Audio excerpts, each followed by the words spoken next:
will now be commencing with the session 3, leveraging the power of GVCs, case presentations, business presentations and value chains by business leaders. The panel discussion will be moderated by Dr. Nadeem Ahmed, Head, Trade and Competitiveness Statistics Division, Statistics Directorate, Organization for Economic Cooperation and Development, OECD. May I now invite the esteemed panelists to join us on the stage.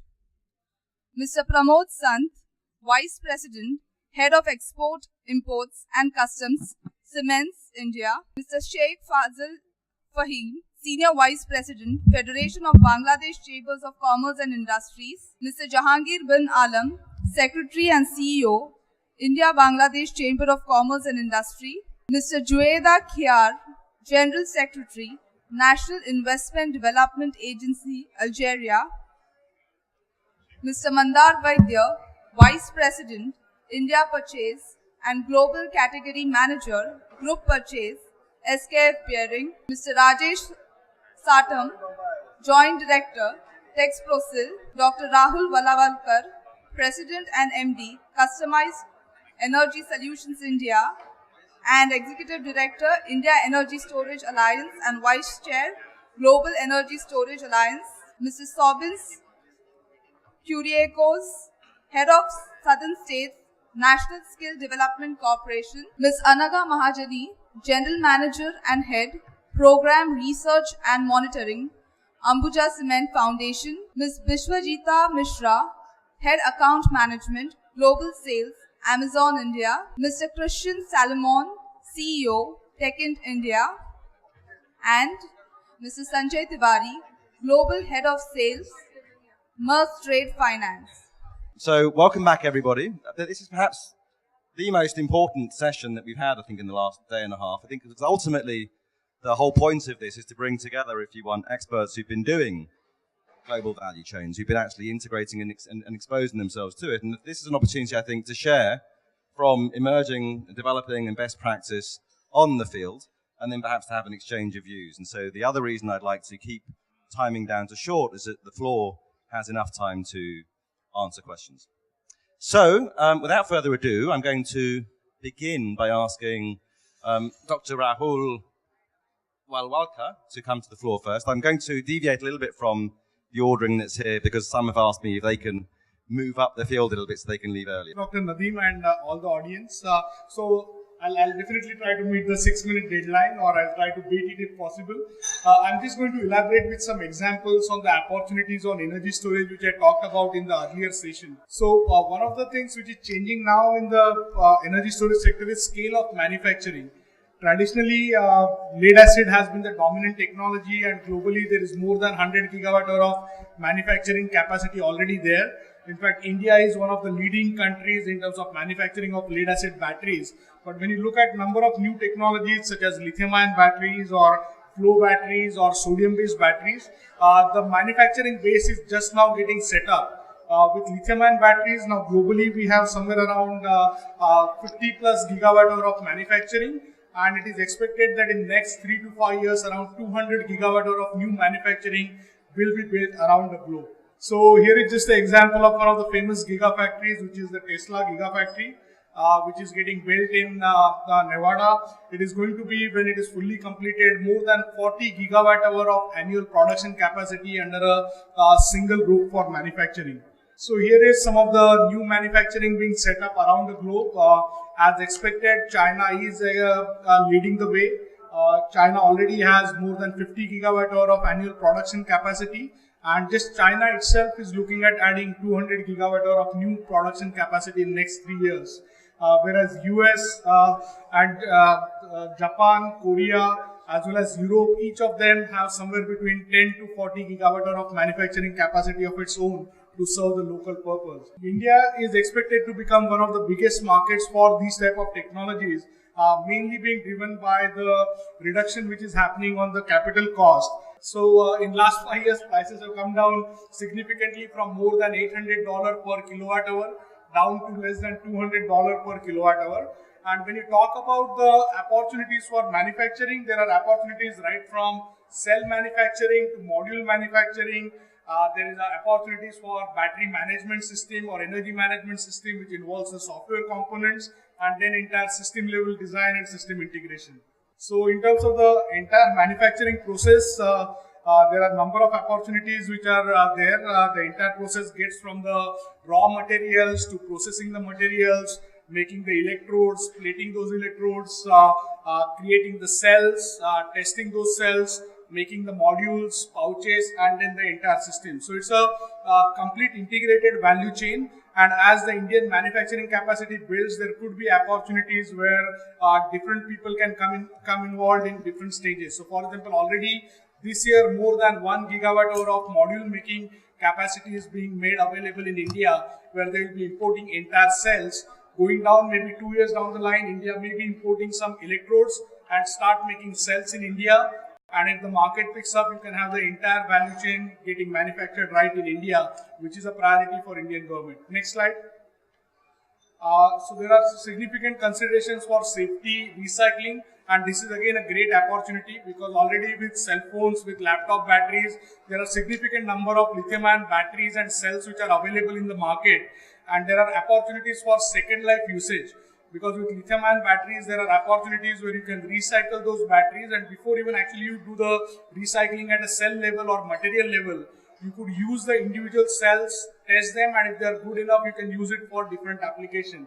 So we are already seeing new startups in India looking into that area. So if you want to know more about it, as I mentioned earlier, India Energy Storage Alliance along with Indian Electrical and Electronic Manufacturing Association is hosting a detailed 2-day training program for Indian manufacturing and component industry to elaborate on these opportunities, and you can find more details on this on the website of either IESA or AIMA.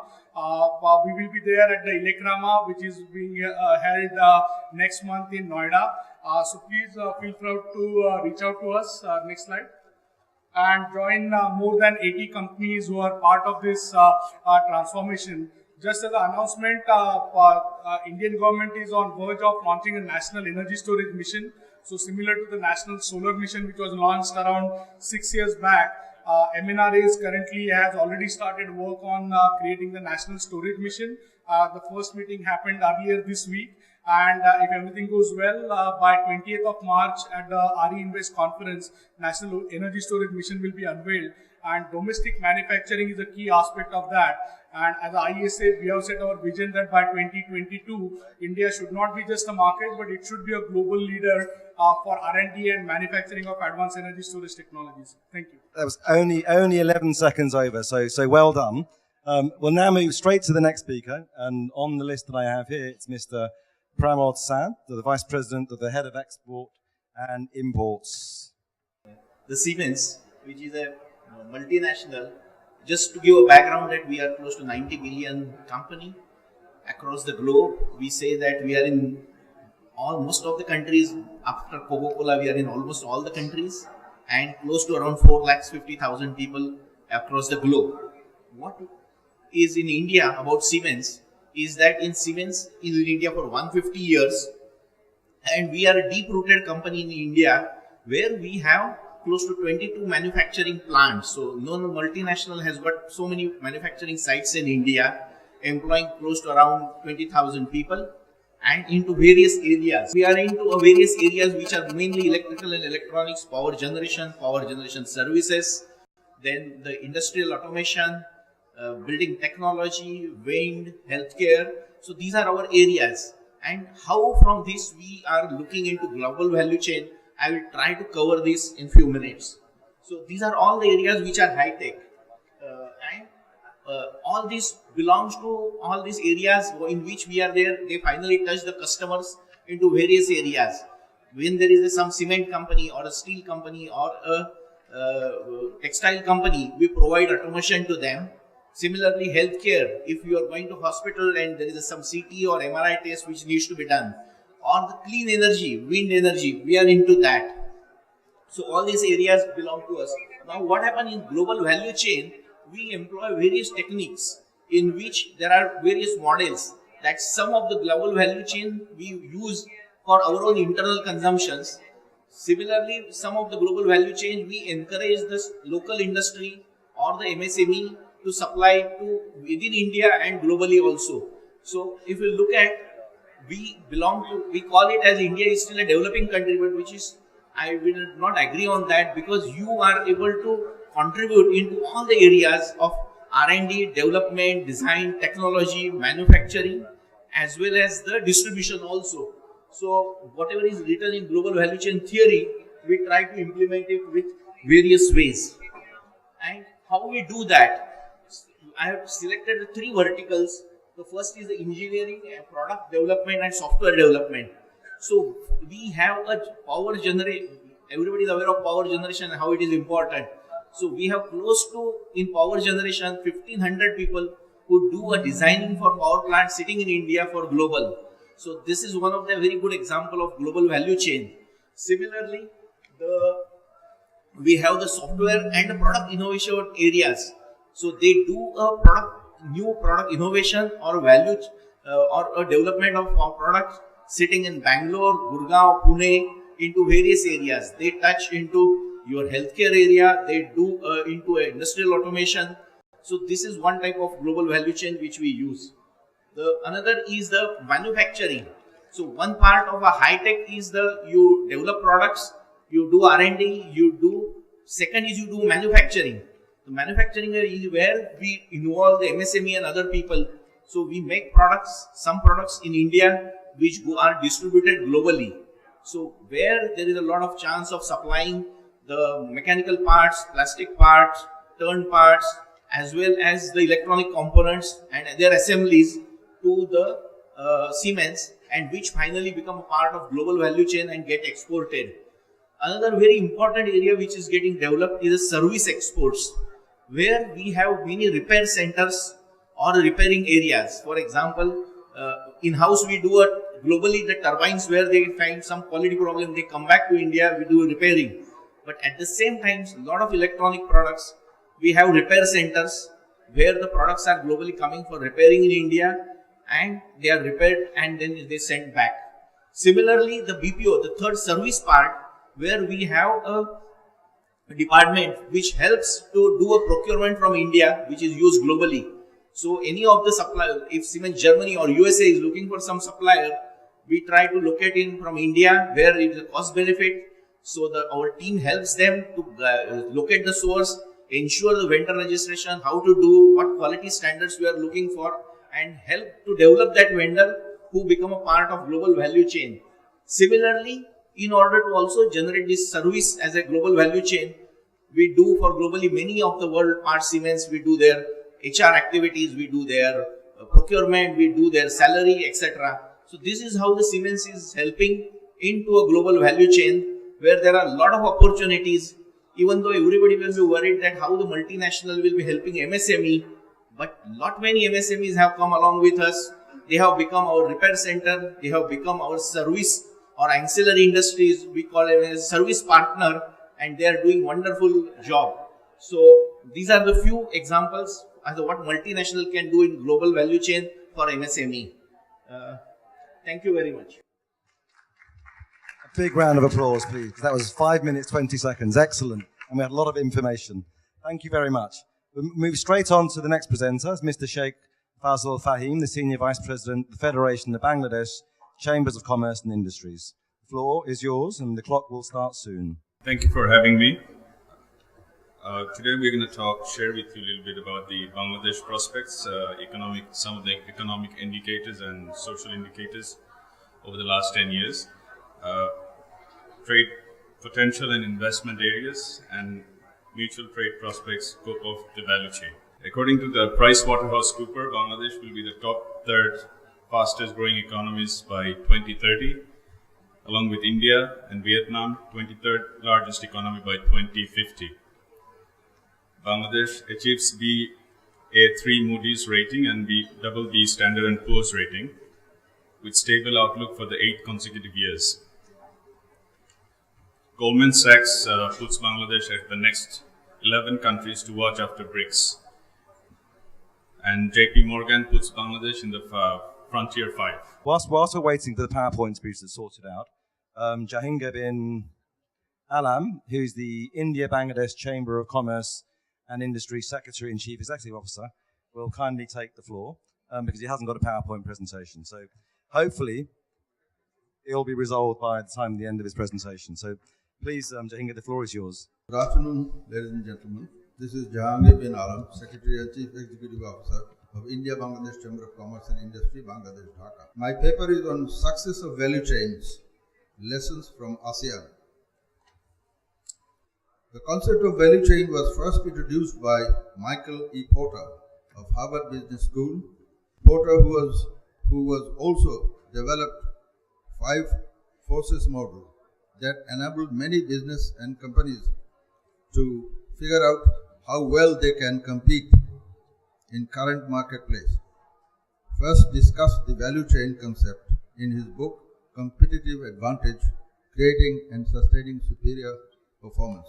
It relates to interlinked value-adding activities that convert inputs into outputs, which in turn adds to the bottom line of a company and help create competitive advantage for its products. A value chain typically consists of inbound logistics, manufacturing operations, outbound logistics, marketing operations, and after-sales services. These activities are supported by procurement, research and development of human resources, development and corporate infrastructure development. In addition to the majority of the large-scale enterprise resources planning system created to cater to the needs of large manufacturers and are effective, sometimes ineffective in SMEs, organizational structure, operational and supply chain related interdependence impacting planning and management of internal supply chains of SMEs in South Asia region need to be localized. Similar to the deployment of management and manufacturing information systems, the need to fully comprehend the operational dynamics of SMEs is crucial for successful implementation of ERP systems to manage the internal supply chain. The deployment of ERP system in SMEs is simpler in some aspects compared to large corporations, but can be more complicated in others.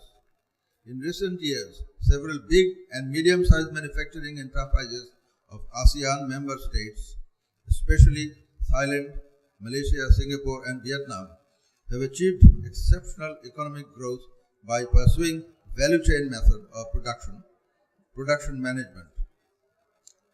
As the markets of these countries expand and income levels rise, and the ASEAN moves towards its goal of economic integration by 2018, the role of value chain is expected to become ever more important. For large manufacturers, in order to maintain competitive edge, it is imperative to establish supply chains based on value considerations.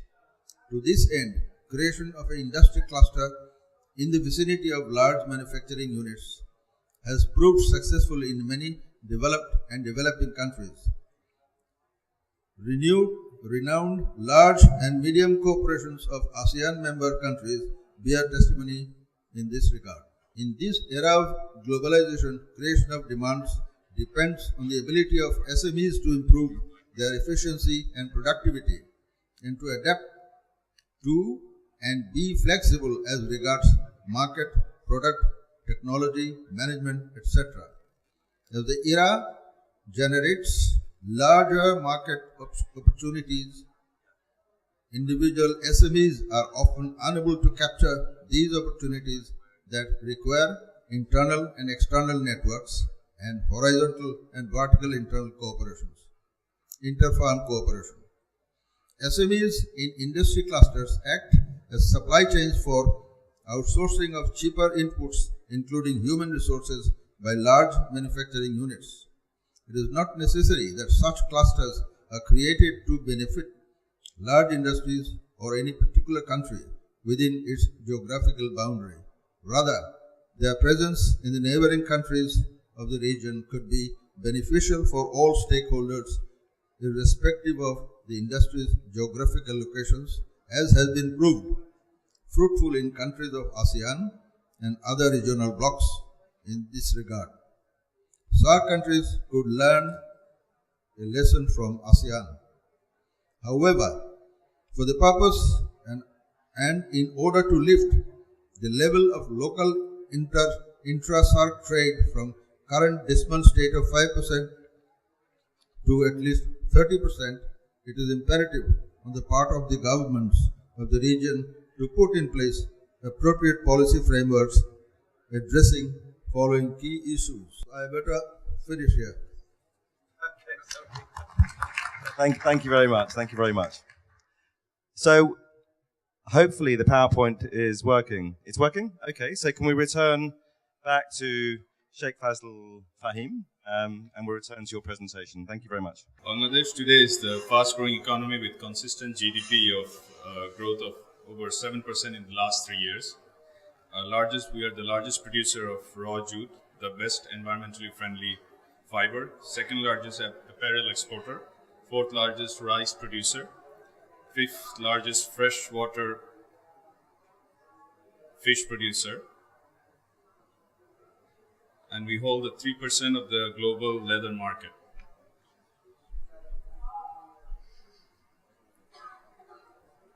Some of the statistics from 2008 to 2017 kind of gives a picture as which direction we are headed, and I'll briefly share that with you. We have a very pro-business government in Bangladesh since 2008 and present day. Our liberal investment regime allows 100% profit repatriation with the one-stop service desk for foreign direct investment. We are experiencing high growth in consumer market of 160 million domestic population. There are 100 planned economic zones in Bangladesh. 57 of them are already moving fast and investment coming in, with India earmarked for one economic zone, Japan also earmarked for one economic zone. So we are giving priorities to nations and also China that would like to have a specific economic zone for their own investments and factories to relocate. Currently, Bangladesh mobile phone users are 145 million. There's a cell phone penetration of 145 million out of 160 million population. And the internet user is about 80.43 million. We have achieved Millennium Development Goals, and we are on our path to the Sustainable Development Goal as it is part of our national policy of the 5th 7-year plan. We have a demographic dividend of 54% of population beyond the age of 45.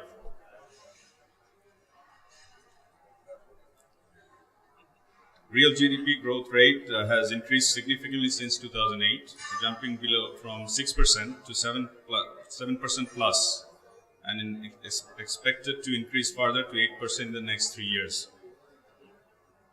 This growth was maintained despite the global economic slowdown, and today Bangladesh is at 7.28% growth rate.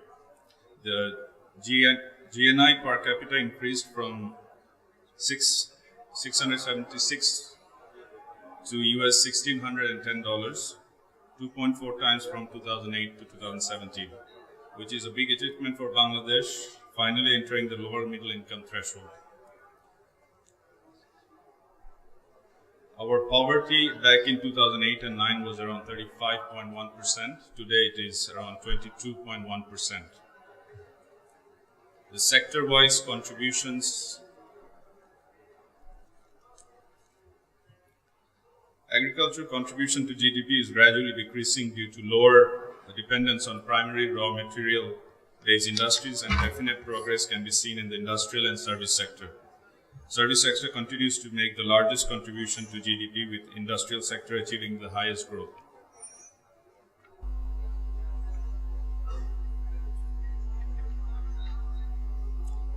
A decade back, export was about US 15 billion, which has more than doubled to US 34.84 billion in fiscal year 2017. notable achievement was made in 2010 and 11 when export grew by a record 42%, giving a momentum to the entire economy. We export a lot of human resource out of Bangladesh, mostly to Middle Eastern and some of the ASEAN countries, and our remittance from foreign exchange increased significantly from 7 billion back in 2008 to 33 billion with an average annual growth rate. Despite the decrease in number of workers we are sending out, workers living abroad, the level of remittance has increased since 2008, although it began to fall after reaching a peak in 15 billion in fiscal year 2015. In 2017, it's 12.7 billion. Foreign exchange reserve, as I mentioned, increased from 7 billion to 33 billion, with 40% per year in the last 10 years and overall 371%. With liberal investment environment and a substantial investment by the government to create an ecosystem for FDIs and domestic investments, our macroeconomic stability and the net FDI increased by 156% from 2008 to 2017. So our power generation was around 4,000 in 2008-9, and our friend Siemens is here and they know the market very well. We are currently generating 16,500. So we're moving, we had a vision of economic policy of 2021 and 2041 where the objective was to reach a middle income country by 2021 and industrial nation by 2041. And here the objective was to achieve the 8% GDP growth, 13% of that should be going to the industry and 24,000 megawatts power generation. Some of the mega projects I've already shared about the internet penetration and cell phone penetration. This year, Bangladesh is launching the first telecommunication satellite. It's called the Bangabandhu satellite, named after our father of the nation. Some of the mega projects that are going on with the help of our friends from Russia, China, India, and Japan are Padma Bridge at a cost of 4 or 5 billion, Rupur power plant, Paira, metro rail, LNG terminal, all at a cost of around 40 billion. Our strength sectors are RNG, leather, pharmaceuticals, ceramic, and seafood. We have one of the best investment policies, as I mentioned earlier, and with India we have the best of relations ever in terms of high-level delegation visits continually happening, and our Honorable Prime Minister visited India a couple of months back, and Honorable Prime Minister Modi also visited Bangladesh recently. I'll close up by saying some of the value chain prospects with India are in high-end RNG products, agro-based products, cosmetics, electrical and electronic goods, light engineering, pharmaceuticals, footwear, plastic, and diversified jute.